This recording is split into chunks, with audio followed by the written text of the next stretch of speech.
anggota semua. Yang kami hormati Bapak Irman Gusman, anggota DPD RI. Pak Irman ini bukan hanya sekedar anggota DPD RI, karena beliau pernah menjabat ketua DPD RI. Ini kan. Nah, ini adalah merupakan kehormatan besar buat kami, karena Bapak akhirnya bisa meluangkan waktu datang di acara sore ini. Nah, kemudian tamu undang yang lain, sekali lagi terima kasih. Nah, perkenalkan saya Taufik, CEO M-Corp. Pada kesempatan ini saya akan memandu rangkaian acara Road to IRIA Award. Oke.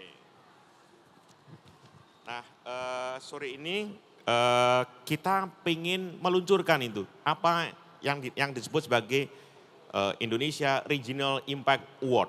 Ini adalah salah satu inisiatif dari Pak Hermawan yang didukung oleh DPD, terutama adalah Pak Irman Gusman ini.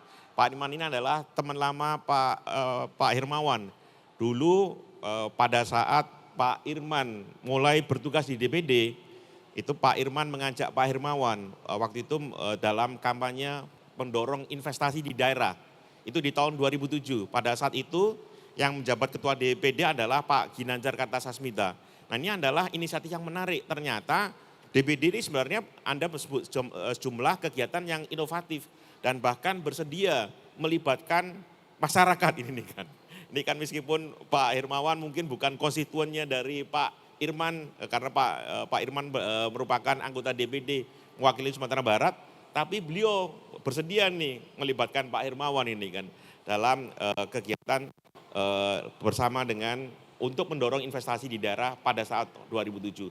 Nah, ini kita tahu bahwa pada tahun lalu pada saat Bapak Presiden berikan pidato di sidang tahunan MPR RI dan sidang gabungan DPD RI dan DPR RI, ada pujian buat DPD RI dalam pembangunan berkelanjutan ini kan.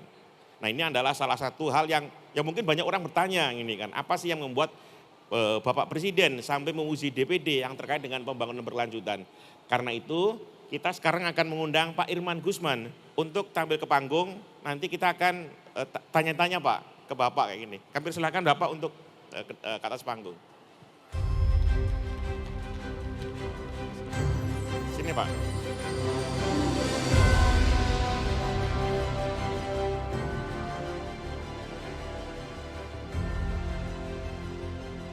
Oke, Pak Irman ada yang mau sambutannya? Kalau ada nanti kita persilakan Pak Irman berikan sambutan. Boleh, ha? Di sana Pak, kalau gitu Pak. Apa? Di panggung Pak. Oh iya, tes.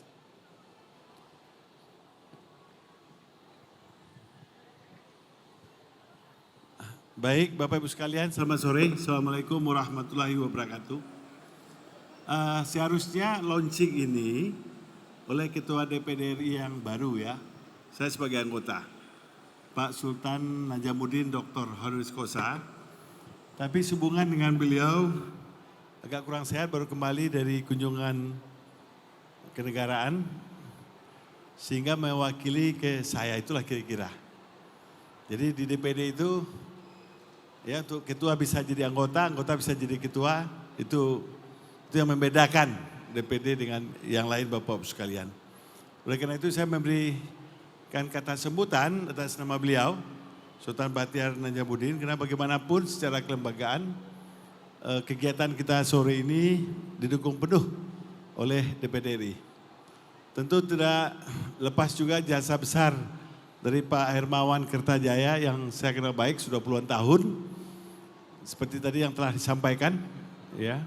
Samping fungsi DPD sebagaimana juga DPR, fungsi membuat undang-undang tapi di DPD terbatas. Kemudian fungsi untuk memberikan pertimbangan terhadap APBN, pajak, kemudian pengawasan. Oleh karena itu diperlukan inovasi kreativitas. Ya, kita tahu sejak era reformasi, era desentralisasi otonomi, daerah berperan besar. Karena tidak mungkin mengelola Indonesia ini semua dari Jakarta. Nah, tetapi dalam perjalanan 27 tahun daripada otonomi daerah, tentu ada fase naik turunnya. Oleh karena itu Bapak Ibu sekalian, dengan kegiatan yang dibuat bersama ini, kita akan launching dengan judul Road to Indonesia Regional Impact Award. Nah, di mana kami beberapa bulan yang lalu telah memberikan award kepada Pak Hasim Joyo Hadikusumo karena kiprah beliau yang sangat aktif dalam terutama dalam perubahan iklim. Bapak Ibu sekalian, tantangan perubahan iklim ini sudah merupakan di depan mata kita. Hadir sini staf khususnya Ketua DPD RI Pak Don Cardono. Nah, silakan berdiri Pak Don. Nah, ini tepuk tangan beliau ini. Ini sahabat lama saya juga. Beliau lama di grup Jawa Pos. Sekarang membantu Ketua DPD, ya tentu membantu DPD. Ya, jadi saya senang sekali tentu beliau nanti akan bisa meng-capture apa yang ingin disampaikan. Sesungguhnya Pak Ketua DPD telah memberikan poin-poin penting ya. Tapi kebetulan kami ini sudah satu frekuensi, jadi saya nggak usah bacakan. Kenapa yang beliau sampaikan lebih kurang sama barangkali secara briefnya ya, nggak perlu saya baca tapi saudara sekalian, Indonesia hari ini ya menganut rezim desentralisasi dan otonomi. Dengan penduduk yang berjumlah 270 juta, dengan jumlah provinsi hampir 38. Ya, 38 provinsi, bukan hampir lagi, sudah 38. Amerika saja penduduknya 350 juta, negara bagiannya 50. Kemudian kita juga mengenal kabupaten kota yang telah berjumlah double daripada 20 tahun yang lalu, 550. Nah inilah ya daerah-daerah yang menjalankan kebijakan daripada pemerintah atau Prabowo atau sebagai presiden ya yang dilaksanakan oleh berbagai daerah. Oleh karena itu Bapak-Ibu sekalian, kita perlu mendorong kegiatan regional otonomi ini. Karena bagaimanapun dalam 5 tahun terakhir saya melihat, DPD melihat, seolah-olah desentralisasi ini telah dikembalikan, ya resentralisasi melalui Omnibus Law. Ini mungkin barangkali dalam pikiran pendek oleh pemerintah pusat, supaya dalam pemberian izin dan semacamnya tidak many level sampai ke bawah mempersulit. Pertanyaannya apakah itu tepat atau benar? Oleh karena itu melalui nanti IRA ini yang akan memberikan award dalam berbagai bidang, apakah dalam bidang human capital, dalam bidang pertumbuhan, dalam bidang dan lain sebagainya. Yang penting Bapak sekalian, perlu kita apresiasi terlepas kondisi global seperti hari ini, ya perang di mana? Di Ukraina, Middle East. Kemudian dalam negeri juga kita menghadapi kesulitan, ya karena minyak naik. Tetapi pertumbuhan ekonomi kita yang 5,6% Pak Hermawan itu perlu kita apresiasi. Terlepas ya kita setuju tidak setuju ya kebijakan ekonomi yang dilakukan oleh pemerintah, terutama saya paham betul soal MBG dan koperasi desa, tapi tentu kita akan kritisi. Kami DPD tetap mengkritisi bahwa pelaksanaan daripada MBG itu penting, tetapi pendekatan yang harus lebih kita lakukan efisiensi, begitu juga terhadap koperasi desa. Oleh karena itu Bapak sekalian, Pak Hermawan dan juga Ima, terima kasih ini. Ini Pak Hermawan ini orangnya konsisten. Ya, jadi boleh saja usianya baru dirayakan 78 tahun, tapi semangat beliau ya 40 tahun. Tepuk tangan buat Pak Hermawan Kertajaya. Ini satu-satunya begawan kita yang tinggal di bidang ekonomi. Saya mengenal ada 3 begawan. Pertama begawan ekonomi yang saya cukup kenal pikirannya, namanya Pak Sumitro Joyo Hadikusumo. It happen itu orang tuanya Pak Prabowo. Itu gak ada yang bisa mengatakan tidak. Tapi beliau telah wafat. Kemudian ada begawan manajemen, namanya Pak Tandria Beng, sahabat kita. Ya Pak ya, telah mendului kita hampir 1 tahun yang lalu. Sekarang the only one, ya begawan marketing Indonesia, ya hanya tinggal Pak Hermawan. Jadi kita harus eman-eman dia, harus kita jaga. Ya, karena sesungguhnya kalau ilmunya Pak Hermawan diterapkan dalam mengelola Indonesia, barangkali Indonesia ini bisa tumbuh double digit Pak Hermawan. Hanya sayang beliau ini hanya kenal baru sampai level adiknya Pak Presiden, belum sampai Pak Presiden. Walaupun saya tahu persis di mana posisi politik beliau kemarin. Tapi nggak apa-apa Pak Hermawan, yang penting kita berbuat saja. Oleh karena itu saudara sekalian, saya akan Selesaikan ini dengan pantun 2 saja. Pergi ke pasar membeli kurma. Mana nih? Singgah sebentar di Casablanca. Suara daerah aspirasi utama. Mari kita bangun bangsa ini secara bersama-sama. Ini biasanya pantun itu harus 2 seiring dia. Nggak boleh 1 saja Pak Hermawan. Nah ini yang terakhir. Bunga melati harum mewangi. Tumbuh subur di bumi pertiwi. Kota global tetap punya jati diri, maju daerah sejahterakan negeri. Jadi Bapak sekalian, walaupun Jakarta telah bertransformasi menjadi salah satu kota global, ya, tapi bukan lagi ibu kota, karena ibu kota kita secara resminya officially sudah pindah ke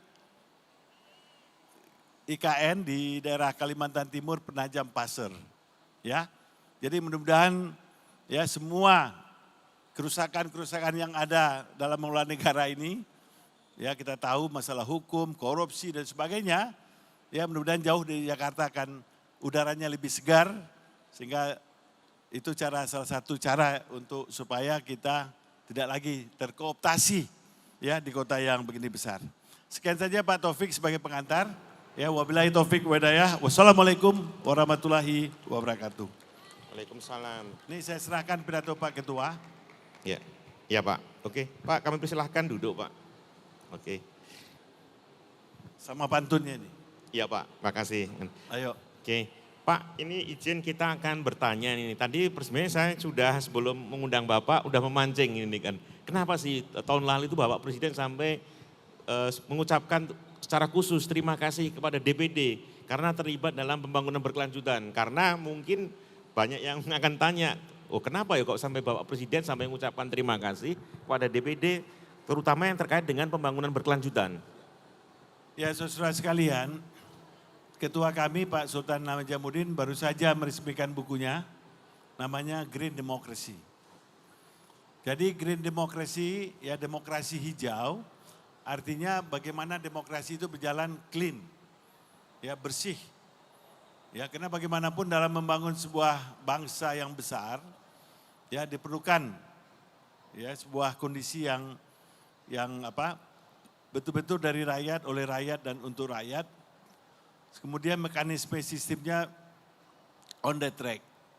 Nah kalau itu kita laksanakan demokrasinya, tentu ya sustainable economy, ya ekonomi berlanjutan itu akan menjadi sebuah keniscayaan. Artinya, karena anggota DPD itu banyak daripada aktivis. Ya, ada aktivis LSM, aktivis dari keagamaan.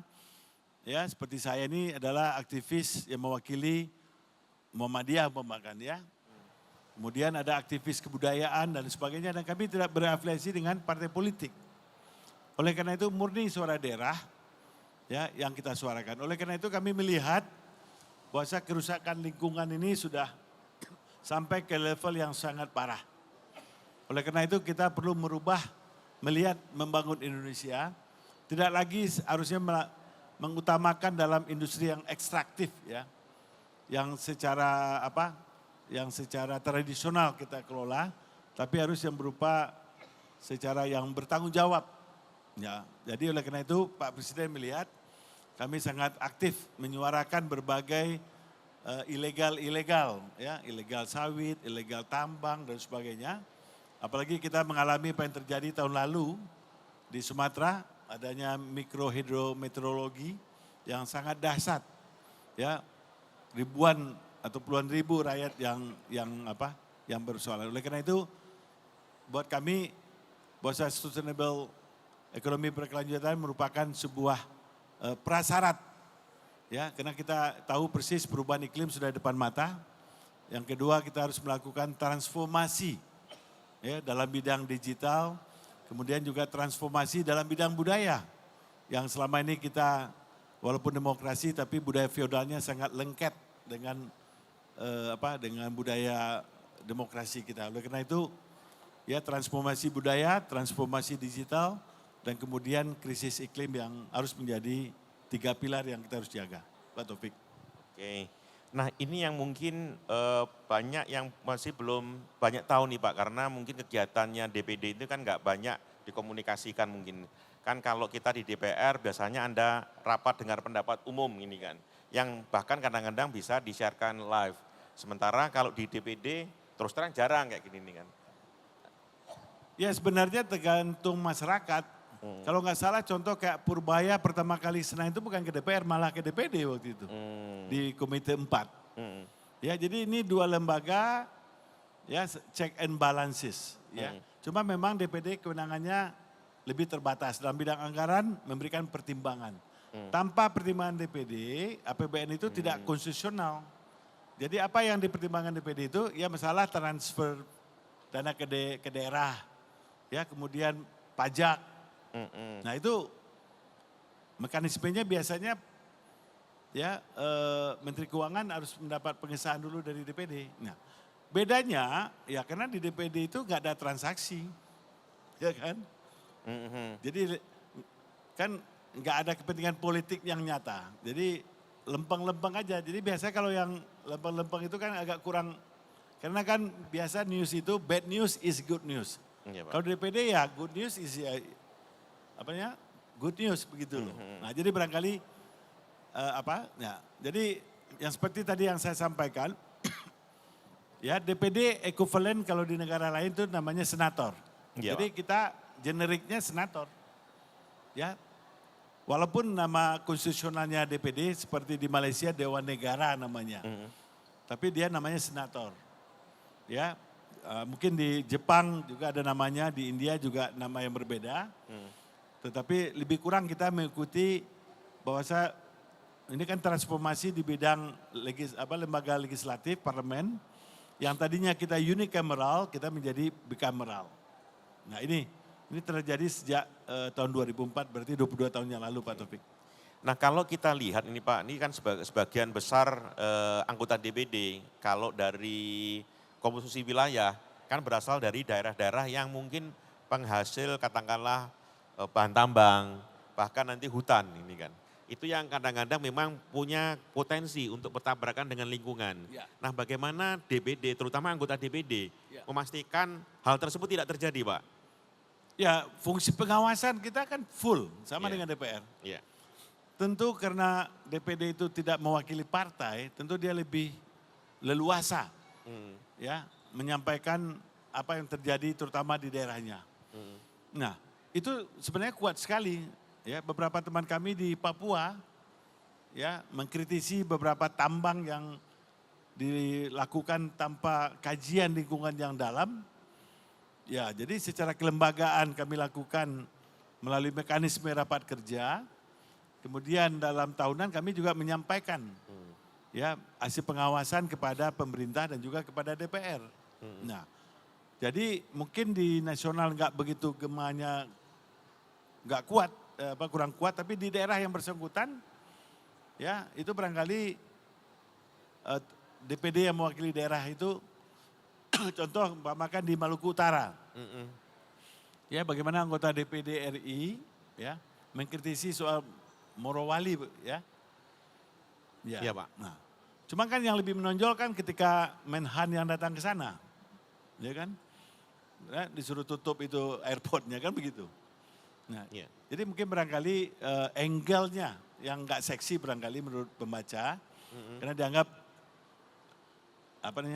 datar-datar saja. Nah, tapi kan sesuatu kalau yang seperti Menteri Pertahanan datang ke Morowali kok tiba-tiba ada airport, nggak ada aparat yang harus menjaga dan sebagainya kan. Nah, itu kan menjadi isu nasional. Nah tapi di DPD kan lebih mencoba mendorong ya, mencari jalan keluar. Bagaimana hal-hal itu tidak terjadi yang berdampak kepada kehidupan masyarakat di daerah dia. Oke. Nah DPD ini kan sebenarnya punya fungsi unik itu Pak, karena salah satu dari anggota MPR. Jadi biasanya mungkin akan lebih tinggi dari anggota kabinet. Secara ini Pak ya, pasti misalnya termasuk dengan tadi yang Bapak sampaikan Menteri Pertahanan, posisinya biasanya lebih tinggi. Nah Tapi di sisi lain kalau kepala daerah mau gubernur, apalagi wali kota atau bupati, kan kalah nih dengan anggota kabinet seolah-olah kayak gini nih kan. Ya. Nah, bagaimana nantinya anggota DPD itu dan seluruh anggota DPD RI itu bisa menjadi penyeimbang hubungan antara pemerintah pusat yang biasanya diwakili oleh menteri-menteri dengan kepala daerah ini, Pak. Ya Bapak sekalian, tentu dalam sistem politik Indonesia, tentu lembaga yang dipilih oleh rakyat itu ya kan cuma yang lembaga dipilih oleh rakyat kan DPR, DPD dan presiden Mm-mm. di tingkat nasional, Ya. ya. Kalau menteri itu pembantu, Mm-mm. ya. Jadi dalam protokol pun ya itu anggota dewan, DPD, MPR nggak punya punya alat kelengkapan, tapi adalah MPR itu adalah DPR, Gabungan. gabungan DPR dan DPD. Joint session namanya. Yang tugasnya hanya terbatas. Ya, melantik presiden, merubah undang-undang, ya dan sebagainya. Kalau ada pergantian presidennya diganti atau wakil presidennya diganti dan sebagainya. Lebih seremonial. Tapi yang bertindak sebagai dewan itu cuma DPR dan DPD. Nah, walaupun DPD fungsi legislasinya terbatas. Yang hal berkaitan dengan kepentingan daerah. Nah, memang menarik juga ya, padahal gubernur itu juga dipilih langsung Iya. pada tingkat daerah. Tetapi ada undang-undang juga yang membatasi dia, karena di samping dia dipilih langsung oleh rakyat, itu fungsinya sebagai kepala daerah, tapi fungsi dia juga adalah wakil pemerintah pusat di daerah. Nah itu sebagai gubernur. Nah ini barangkali yang membuat posisi gubernur itu tidak sekuat kalau itu dia di dewan dan sebagainya, Pak Taufik. Nah oleh karena itu kami di pusat, ya kan, seperti saya mungkin dari Sumatera Barat, Andre kan, ya kita selalu menjembatani apa-apa yang diperlukan oleh daerah. Ya, nah justru DPD ini menjembatani supaya kepentingan apa yang di daerah itu bisa ditindaklanjuti oleh menteri sebagai pembantu presiden di kementerian yang diberikan beliau amanah sesuai tugas dan fungsinya.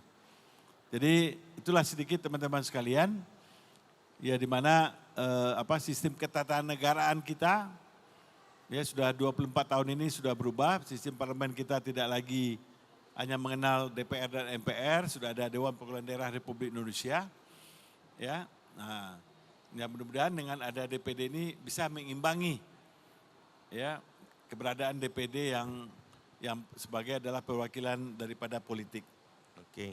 Nah, dalam kaitan dengan pembangunan berkelanjutan, karena di satu sisi daerah-daerah kan pengen maju nih Pak. Sementara kan memang salah satu modal utama mereka seperti beberapa daerah termasuk di Papua atau di Sumatera, kan mereka memang punya hutan, punya bahan tambang ini kan. Bagaimana DPD itu nanti bisa memastikan daerah bisa lebih sejahtera, tapi pembangunannya memang berkelanjutan.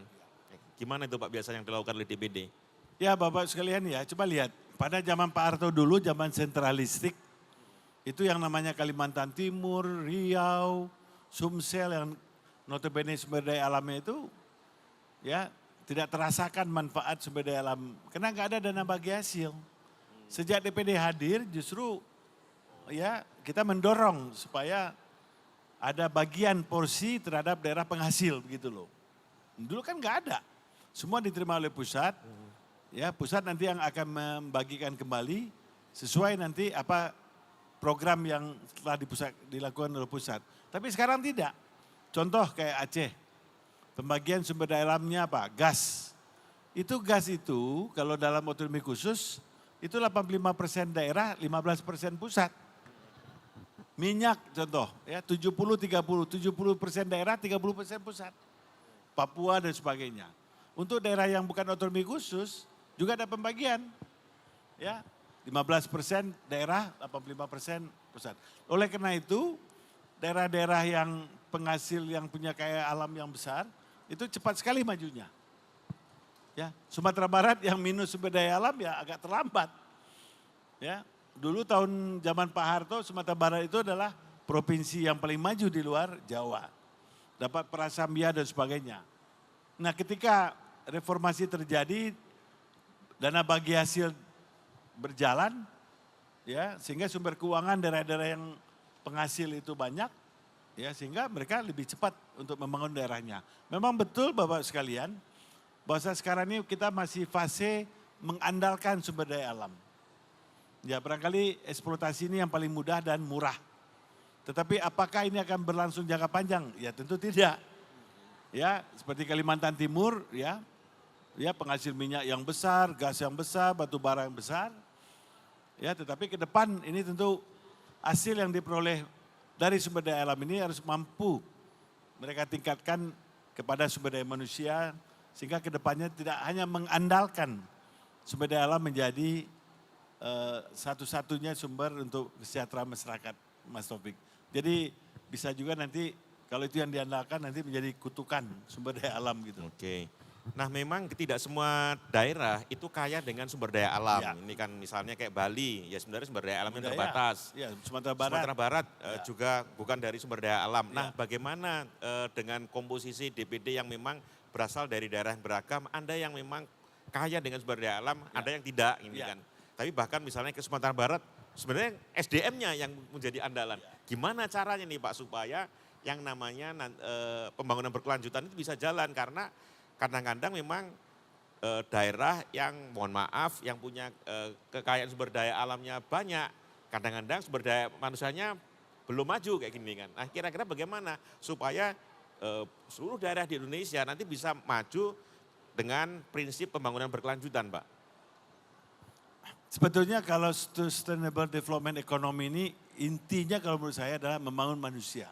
That is more important. Oke. Nah, ini yang jadi problem sama kita.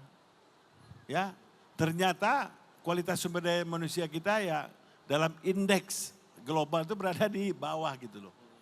Ya, berbagai survei menyatakan tingkat kualitas sumber daya manusia IQ kita katakan ya dalam sebuah pemberitaan sangat jauh di bawah.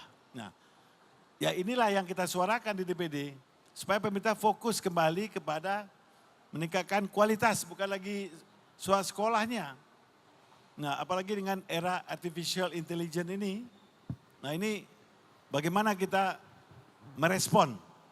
Seperti Singapura Bapak-Bapak sekalian, ya $1 billion dialokasikan untuk melatih rakyatnya untuk melek AI.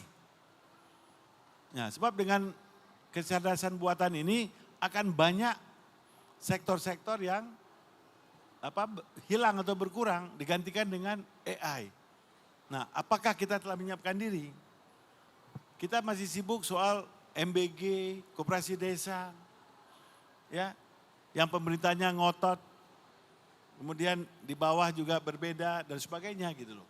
Nah, karena itulah keburu janji hal-hal yang begini, menurut saya yang harus menjadi pemahaman kita bersama Mas Taufik ya. Jadi lagi-lagi menurut saya ukuran daripada sustainable development economy itu bagaimana membangun sumber daya manusia yang berkualitas. Artinya berkualitas itu dia sadar terhadap lingkungan, sadar terhadap ilahinya. Ya itu yang barangkali Pak Hermawan istilahnya marketing 5.0 atau 6.0, marketing yang berbasiskan religiositas. Ya. Nah, jadi bukan lagi sustainable tapi keharmonian, harmoni. Ya. Antara alam, manusia dan lingkungan. Nah, barangkali ya tahapan ini ya harus menjadi panduan kita ke depan dalam membangun sustainable. Nah ini yang sekarang yang perlu untuk banyak dikampanyekan Pak, bareng DPD termasuk seluruh anggota DPD ke seluruh Indonesia. Supaya nanti anggota DPD nanti bisa membantu mengkomunikasikanlah ke kepala daerah nih Pak. Dan juga DPRD. Agar apa yang tadi disampaikan oleh Pak Irman ini kan. Bahwa kita memang butuh yang namanya pembangunan berkelanjutan, nanti SDM-nya harus ditingkatkan. Itu nanti bisa tercapai. Nah, ini adalah caranya kira-kira gimana itu Pak? Ya makanya saya senang sekali kalau bisa melalui Mark Plus ya ada Pak Begawan kita, Pak Hermawan, Pak Taufik. Kita buat aja program. Ya. Program bersama ya dalam rangka Sustainable Development Goals ini. Ya. Ya, katakan kami pun lah mengenalkan green democracy. Demokrasi hijau kan sebagai platform politik. Ya. Bagaimana demokrasi yang kita inginkan. Ya. Tapi faktanya demokrasi kita ini kan ya budayanya masih feodal. Bagaimana feodal dalam sebuah demokrasi kan nggak boleh. Kan prinsip demokrasi itu kan sama rata sama rasa, ya nggak ada EU pakai EU. Jadi kultur ini budaya ini masih kuat sekali, ya mengikat. Nah kalau green demokrasi itu lebih egaliter, ya kita disatukan oleh sebuah cita-cita, bukan oleh status sosial, ya oleh jabatan, ya. Nah kenyataannya kan nggak seperti itu, ya. Ya kan kita lihat pejabat kita kan bagi-bagi buang-buang kayak begitu aja itu kan. Kalau di Sumatera Barat itu udah dikebalikin tuh. Di kampung saya nggak ada itu. Oke. Ya, nggak tahu di kampung Pak Taufik. Nah ini memang kita paham bahwa daerah-daerah di Indonesia itu memang beragam. Nah, tapi ini adalah salah satu usulan dari Pak Hermawan ini kan membuat Indonesia Regional Impact Award ini kan. Jadi yang tadi idenya yang disambung oleh Bapak, ini mau kita kawinkan dengan konsep MAKPLUS karena MAKPLUS ada konsep 5P yang tahun lalu bahkan sudah kita coba di Bali untuk khusus pariwisata. Tapi kami percaya sebenarnya bahkan daerah yang katakanlah berlandas mengandalkan sumber daya alam pun juga perlu ini yang namanya impact ini kan. Karena itu akhirnya Pak Hermawan mengusulkan dan sebenarnya sudah disetujui oleh Pak Ketua DPD. Kita nanti akan mengajak daerah-daerah berlomba agar punya target pembangunan kelanjutan yang bagus ini kan. Ya. Ya setuju sekali. Ya, mudah-mudahan kerjasama antara DPD RI dengan MAKPLUS ya dalam IRIA ya dalam Indonesia Regional Impact Award ini ya nanti kita akan melakukan seleksi baik bupati, gubernur yang benar-benar memenuhi kriteria dalam pembangunan yang sesuai dengan yang kita inginkan, ya, terutama yang 5P itu ya. Ya. Apa itu? People, Planet, prosperity, ya. Peace, perdamaian, terus the last one? apa tuh Pak? Ada yang bisa bantu Pak Taufik enggak? P yang terakhir apa? Bukan saya lupa. Ya, lebih kurang begitulah ya. Ya Pak. Ya. Oke, terima kasih Pak Irman. Kita akan sekarang pemberian sertifikat. Oke. Ya Pak.